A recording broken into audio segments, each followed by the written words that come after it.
Tonight is Tuesday night, so we have some questions, just a few questions come in, which I'll endeavour to answer. So the first question, Luang Por, how do we overcome endless distracted thinking when we meditate? This question seems to come up quite often. There's different approaches. One is making your mind very firm.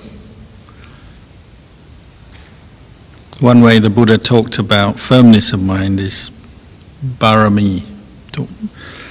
Actually, he didn't mention the baramis much, except for about his own life, but still, subsequently, we've taken them up as good ways to describe the development of the mind and the kind of qualities we need to develop. So the 10 paramis are a good Dhamma list to learn, and spiritual perfections imply qualities that are deeply ingrained in your mind, and they're long-lasting and they support your practice right through your life. So particularly when you come to meditate, you need the barami of satya and adhitthana. There's already two baramis there. So satya means truthfulness, honesty, true to your goal. Adhitthana means resolution or determination. So, say you are going to meditate, basically there's two ways, aren't there? You can meditate either sitting or walking and just do it indefinitely with no limit, which monks do sometimes.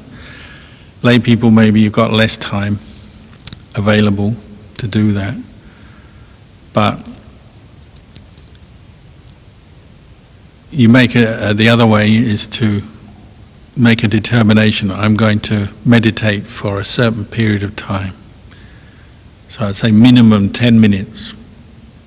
It could be 30 minutes or 1 hour or even longer.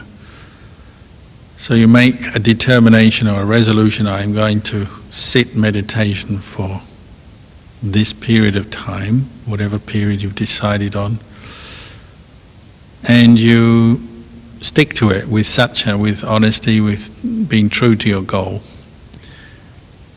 And then when you do it, you really put effort into establishing and bringing up mindfulness, sati. Because you'll notice when you meditate, it's quite common that you'll probably just be sitting there, or if you're walking meditation, just walking back and forth, but with a very kind of casual or half-hearted attitude. And so your body is sitting there, but your mind is wandering all over the place or falling asleep. So the beginning is to make this determination, I'm going to sit and I'm going to bring up mindfulness and I'm going to let go of everything else. All the hindrances, the distractions. So my teachers used to talk about it almost like a battle, a spiritual battle.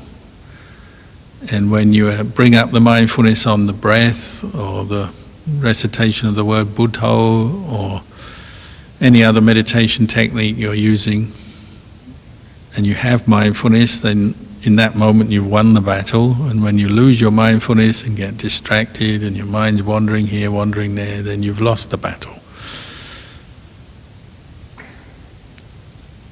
So you also have to look at the quality of your effort, and that's determined by how well you're bringing up mindfulness or paying attention to the breath, knowing the breath in, knowing the breath out.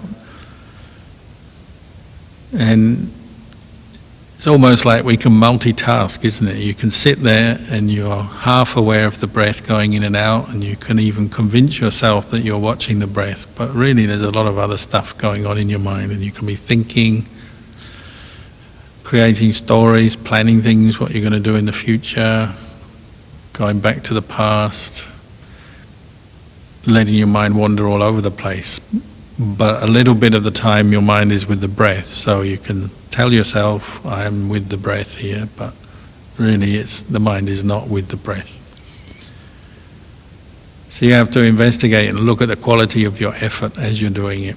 And these two paramis, satya and adhitthana, they help there to really bring your mind to the breath or the meditation object, stick with it, and they bring up this quality of effort. That's another parami, virya parami. So it's that effort to pay attention to your meditation object. And you have to be clear, am I with my meditation object, or my mind is all over the place, or am I falling asleep? There's no need to get upset, angry, self-critical. You just have to accept if mindfulness is weak, then your mind strays away from the object. And that's why we're practicing, that's why we're doing it.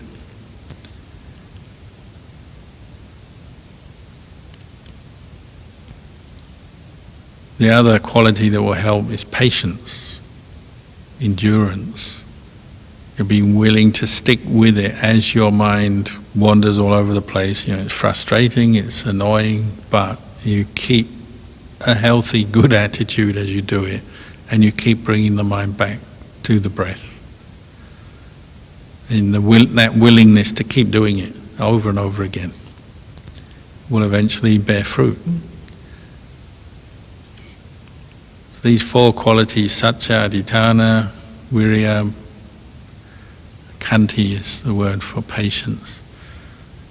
But of course, there are many other qualities, and we use some wisdom as well. Some use our intelligence, use what we call the cleverness of the mind to have a look at what kind of effort we're making, where the problems are, where the obstacles are, what we may need to adjust in our effort, and so on. So you also need a kind of interest, to be interested in what you're doing, curious, willing to learn. If you really want to progress, you have to bring up some enthusiasm, but also this sort of willingness to learn from your experience, see where you're going wrong, what you're doing right and what you're doing wrong, and then build on that experience and then keep applying it over and over again.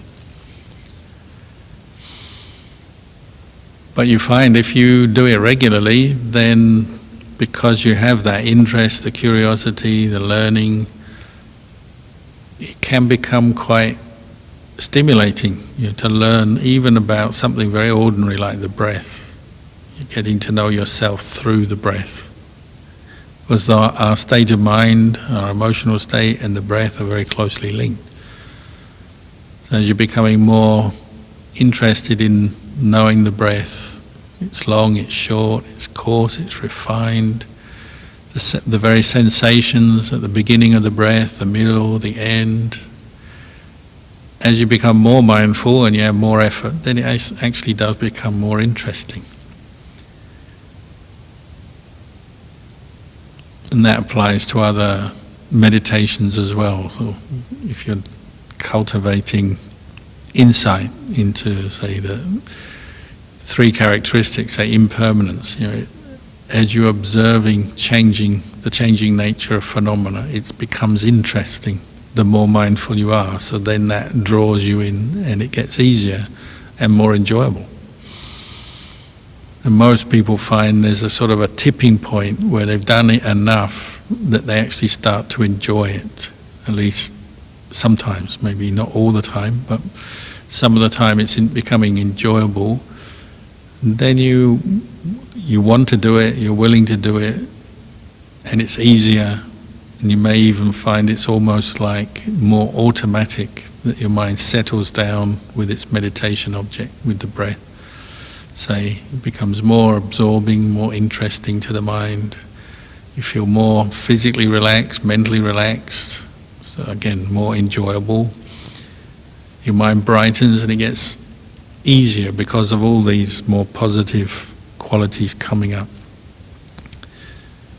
And if you've done that before or experienced that before, well, you can do it again.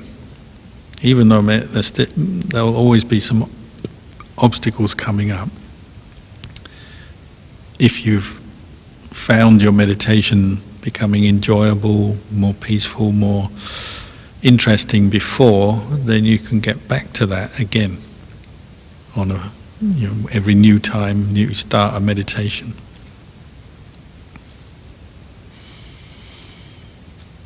So you're learning many things, how determined you are, the quality of your effort, the level of your mindfulness, what the obstacles are, what the remedies are. There's plenty to learn, and you could say it's the most valuable thing we can learn, because it's all about us.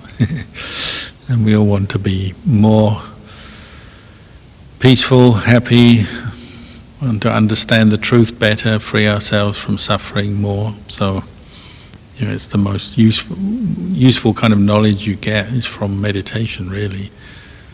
And then you can even pass that on to others or share that with others.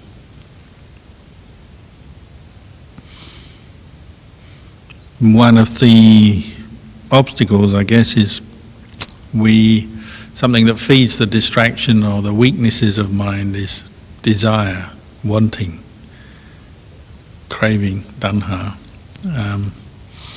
So we bring the desire mind into meditation as well. So we sit there desiring peace, desiring states of peace, emptiness, concentration, mindfulness. And that very desire can be quite agitating to the mind. You want something but you haven't got it, so it unsettles you. And then that leads on to frustration, disappointment very easily. So when you notice the mind with some wanting, some desire, try and just step back from that and put more effort into the causes. Bringing mindfulness, paying attention to the breath, rather than thinking about, when will I be peaceful, when will I experience samadhi, when will my mind settle down. You go back to the effort of putting attention on your meditation object.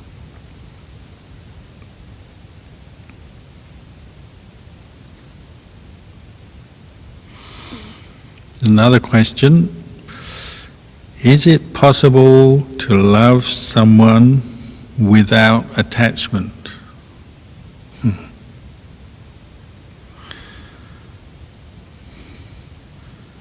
Well, the Buddha would say yes. Loving without attachment is what we call universal loving kindness, or metta, appamanya. Metta means goodwill, loving kindness. Appamanya means without limit, limitless, boundless, or unconditional love. So if you meditate on the thought of metta, the object of metta, goodwill, and you bring your mind to be one-pointed on that object, so it's continuous mindfulness on the object of goodwill or loving kindness.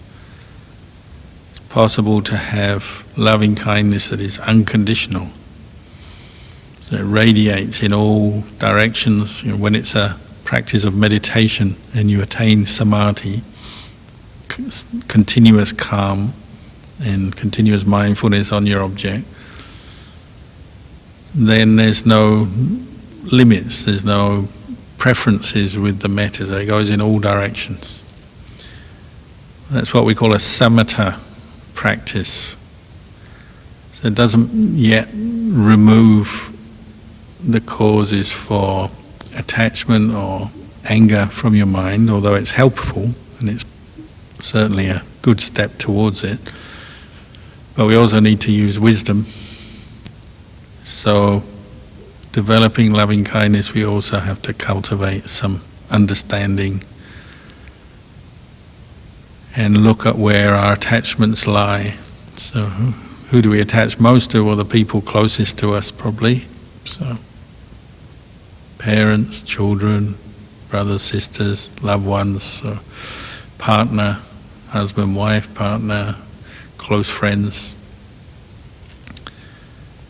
And because we build loving relationships over time and build attachment with them because we're not fully mindful, fully aware, then attachment, clinging slips into the way the mind looks at the relationship, the way we think about that person, with the way we relate to them. So we have all these hidden emotions which sometimes burst out based on the clinging, the attachment that we didn't realize before. We weren't fully mindful or fully aware of the attachment, so from time to time it will come out.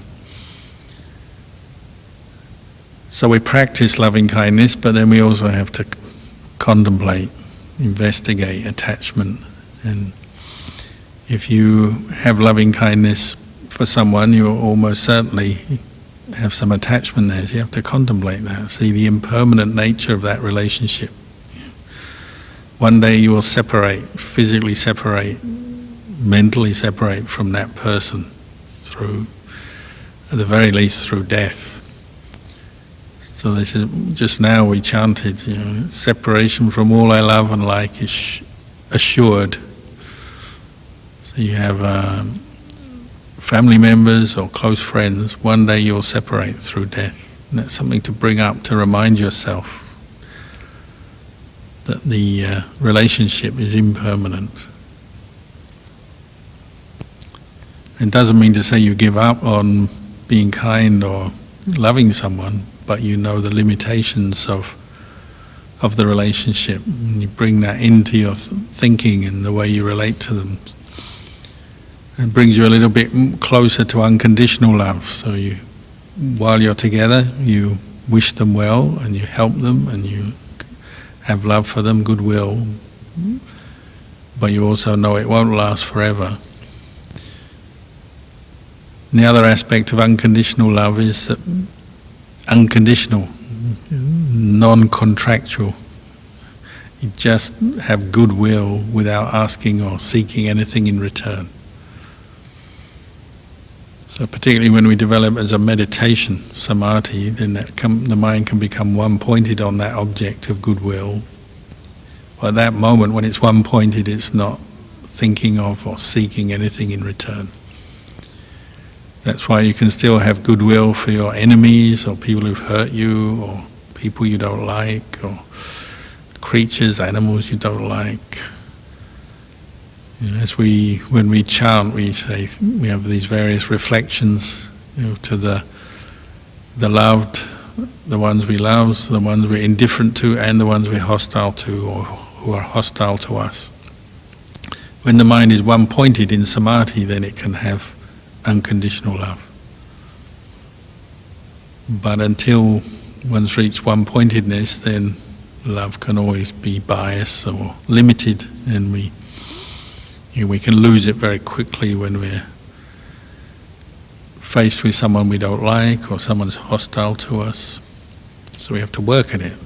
It's like the first question asking about distraction. It's a kind of challenge that we have to keep working on developing unconditional love, establishing mindfulness on that object, seeing the harm or the suffering of holding on to anger, ill will, revenge, letting that go, and then even going beyond our normal preferences of liking, disliking towards other people, and just developing unconditional love through meditation, samadhi. So if you're ever fortunate enough to have met someone who has developed metta through samadhi, well, they can spread metta and you feel it. And they may not even know you or like you, but they spread metta. So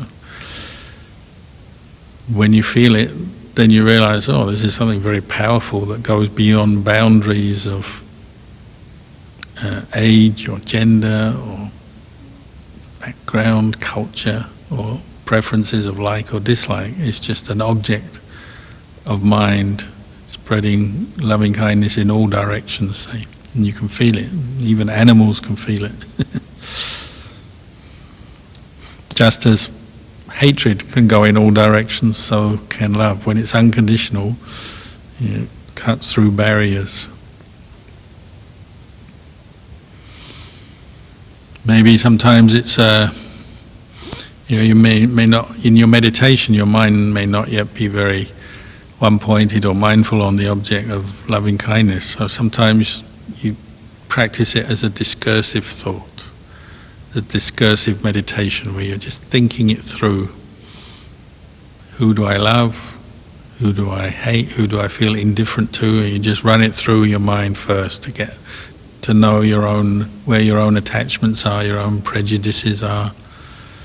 And if you can see the suffering in holding or clinging to various prejudices, how that fuels more anger, more suffering, then you motivate yourself to want to abandon those prejudices, those attachments. So just thinking it through first, so you know where your weaknesses are, where you're clinging to those you love, those you are indifferent to, and those you dislike. Then you can work more, particularly on the ones you dislike or hate or have aversion to. Whether it's someone you normally love and just temporarily you have hatred for them, or somebody you hate all the time. You can work on it. Once you know where the problems lie, then you work on it. But first of all, you just think these things through, and then maybe work a strategy out. How am I going to work with the anger I have, the dislike I have for this person? Maybe it's someone in your life that you meet regularly. How can I get to the point where I still have goodwill for them even though I don't like them, don't agree with them? So you set it as a challenge for yourself, and then you work towards it both with mindfulness, meditation, and with developing insight. Seeing the mental state of anger, ill will, or hatred is temporary, it's impermanent, it's suffering, and it's not self. If you can see that, that's another way you can abandon it.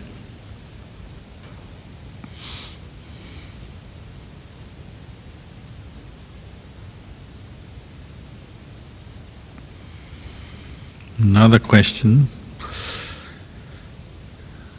Is it negative karma to euthanize a pet that is sick and in pain?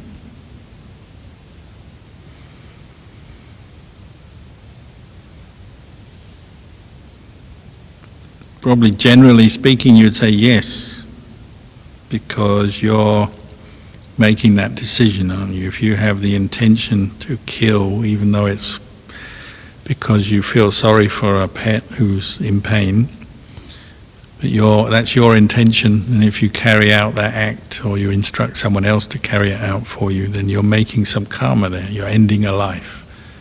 So the Buddha is quite clear about that. You may be motivated by sadness, seeing this pet of yours suffer, but still the act of killing is completed if you get them euthanized in one way or another.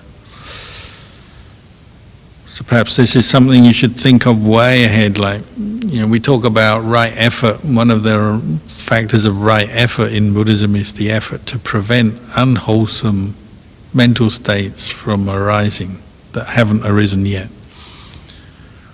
So maybe when you have the thought, I want a pet, I should get a pet, or someone in your family says, I want a pet, well, bring it up at that point. Your right effort, think ahead. Oh, one day I'm going to get attached to this pet, so it's another kind of loving kindness with attachment. Then what am I going to do when it gets old and sick and in pain? Am I going to euthanize it? Think it all through ahead. And if you're not sure that you'll be able to cope with it or manage it very well, maybe don't get a pet in the first place. If you're missing, furry animals and things, we'll go to the zoo or find other ways to appreciate the animal kingdom without having to actually own one or have it as a pet. You could do it that way. Or plan ahead, what am I going to do? And of course, there's always alternatives in situations. The modern sort of thinking tends to be euthanize it when it gets to a point, and we say, well, if we keep it, it's got cancer or kidney disease or some kind of tumor or something, this cat or dog or whatever it is dying, I'm going to put it out of its misery, or the vet tells you to put it out of its misery. But I mean, just stop and think, is what's really going on there? Is it the animal is miserable and wants to die? Generally they don't want to die.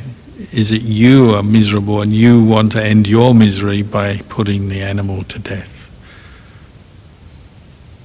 Generally that's, if you look deeply, that's what's going on there. So then that brings up the alternative, well, can I care for the animal? And that's another option, isn't it? When it reaches the end of its life, it's very sick, we can nurse it just like a human being. It's worth thinking about, isn't it? And it may still be in pain, just as human beings have to experience pain. You do your best to relieve it of pain and soothe it and comfort it, but maybe the caring and the love at that time can balance the pain and discomfort. And maybe spiritually, emotionally, psychologically, perhaps it's more healthy, better for you and them to do it that way. And just care for them until they die naturally, and you accept the fact that pets like humans reach the end of their life. It's just part of the existence of beings, is that we have to deal with old age, sickness and death, whether you're a human or a pet or an animal. So I know many monks who have cared for animals that were dying. Sometimes they die very quickly, sometimes slowly, but monks will not go for the euthanasia option, so they'll just care for them, feed them, give them medicines, give them water, comfort them in whatever way they can, chant for them, meditate for them. And it comes out of a natural practice of kindness and compassion. And you encourage them, just like you encourage human beings to be patient with the painful feelings, you encourage the animal, talk to it, nurture it, support it through its pain, try to encourage it to be patient.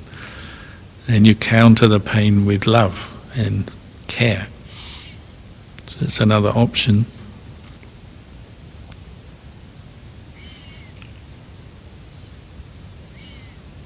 So I've seen monks care for very sick dogs, injured dogs that were hit by cars, that were bitten by other dogs, or just elderly with various diseases. Cats, the same. Occasionally other kinds of creatures. I've even seen monks care for snakes, wild snakes, and just do what you can for them, give them some water.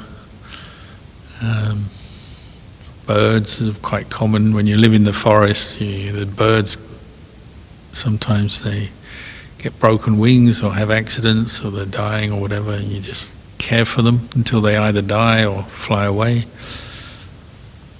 So it's just another mindset, isn't it? Rather than thinking of euthanasia, you just think, well, what can I do for this being? How can I help it?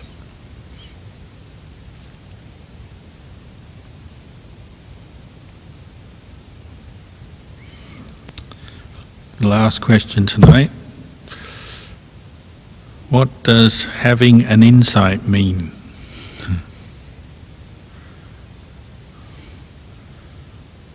Well, insight, looking inwards, looking at the truth, looking at things from the inside.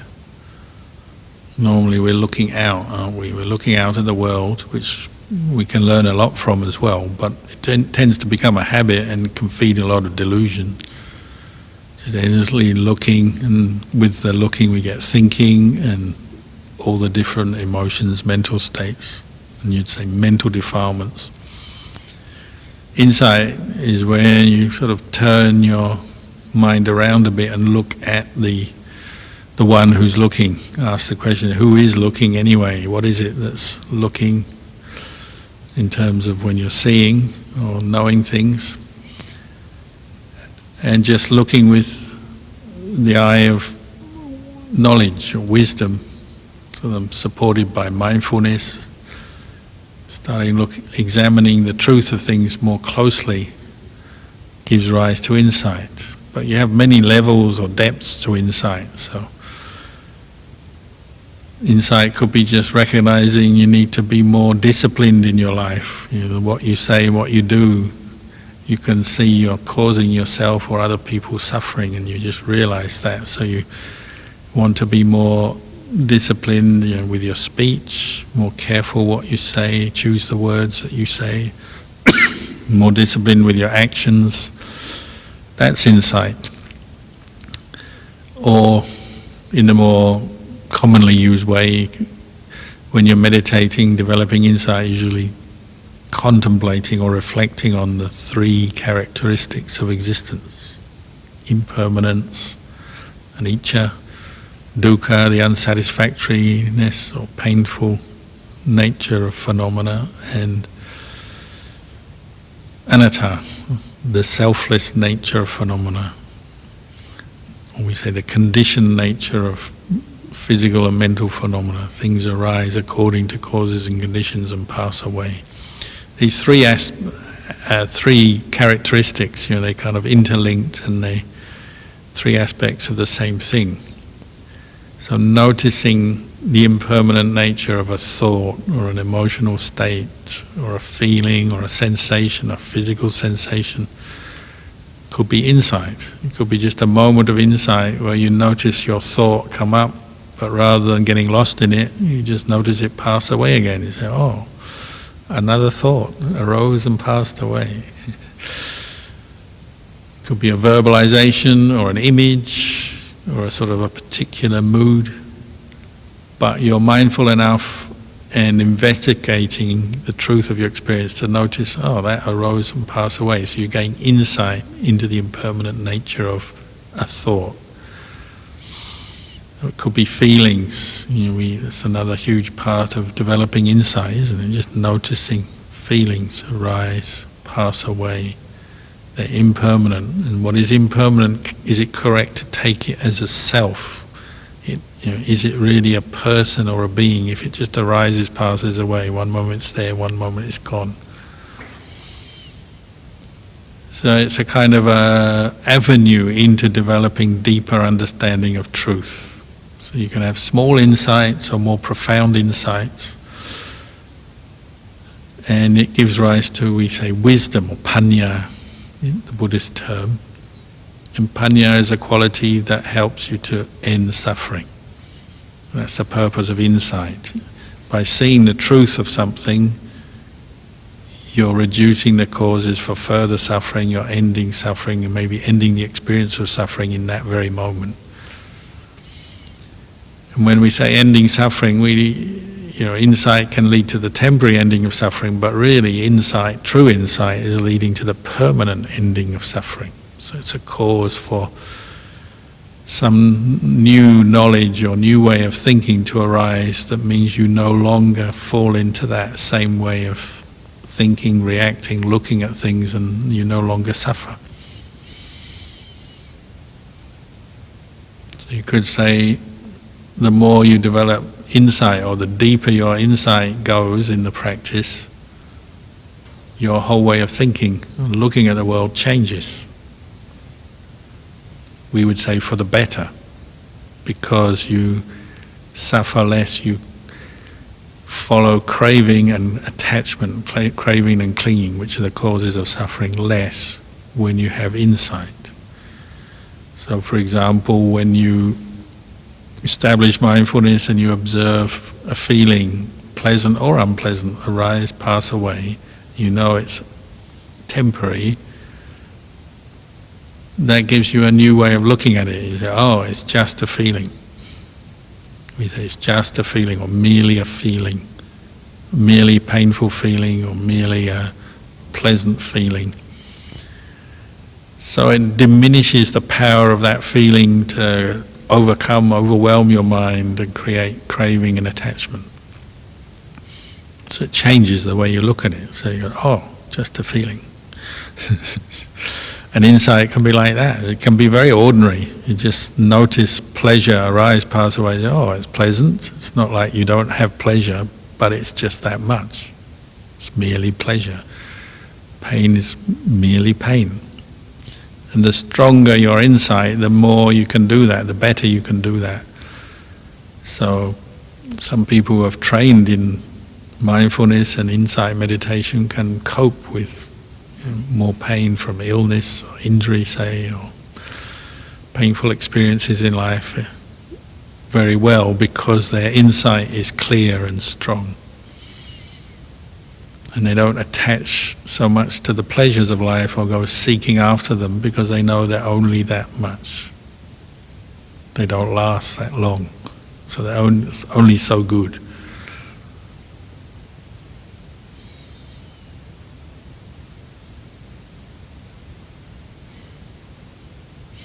As Ajahn Chah said to the lady who was very upset because she lost her diamond ring, "What? It's just rock." That's an insight, isn't it? You know, a diamond ring, which you obviously, for that lady, probably had a lot of emotional value and worldly value, money value, but to the mind of an enlightened person who has deep insight, it's just a rock. And rocks are just rocks. They're just the earth element. Whether you give it all this value, you know, the emotional value or the monetary value, those are all more superficial add-ons. You know, we add on with our sense of self and our desires and attachments, we add on to our experience. Insight sees through that and says, "Oh, rock." It's just a rock. So insight removes delusion that we are constantly falling into. We build up everything into a self, this sense of me, mine, myself. It sees through that. And it brings the mind to a deeper place of peace. Sometimes we use the word emptiness, seeing the emptiness in forms and feelings and memories and thoughts. That's insight. So deep insight means profound insight into emptiness. The empty nature of the five khandhas is insight.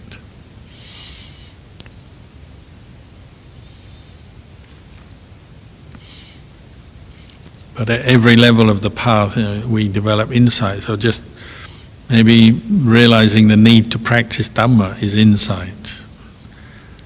And so you listen to a talk, and that may stimulate your intelligence and the Dhamma arising in your mind, thinking things through, and you might say, "Oh, I need to practice more. I need to practice more dana, keep more precepts, meditate more, listen to the Dhamma more, reflect on things more." Yeah, that's all insight. It may be just sparks of insight, or as you practice more deeply, say you're on a meditation retreat, or you ordain, you become a monk or a nun, and you're putting all this effort into your practice. Well, you're going to have insights, aren't you, when you really notice that you were suffering because you were clinging onto something, and you finally realize, oh, just accept it and let it go, say. Maybe there's something you're missing or wanting and you haven't got, but then you see the suffering of the missing, the wanting, and then you say, it doesn't matter, that's not real happiness, so you're willing to let it go. When you see what you formerly thought was happiness as suffering, that's insight. When you see things that you thought were permanent that are actually impermanent, that's insight. When you see something that you thought was self but is actually not self, that's insight. And it changes your mind, changes the way you look at your experience, the way you relate to the world. So you can have insight that leads into samadhi. Samadhi can support insight, and then you have these stages of enlightenment. They're all, you could say, stages of insight. So, stream enterer, once returner, non-returner, and then arahant. They're stages of insight.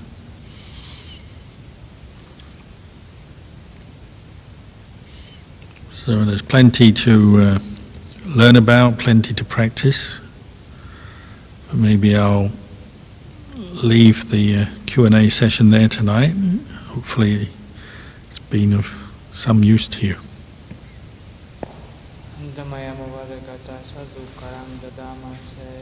Sadhu, sadhu,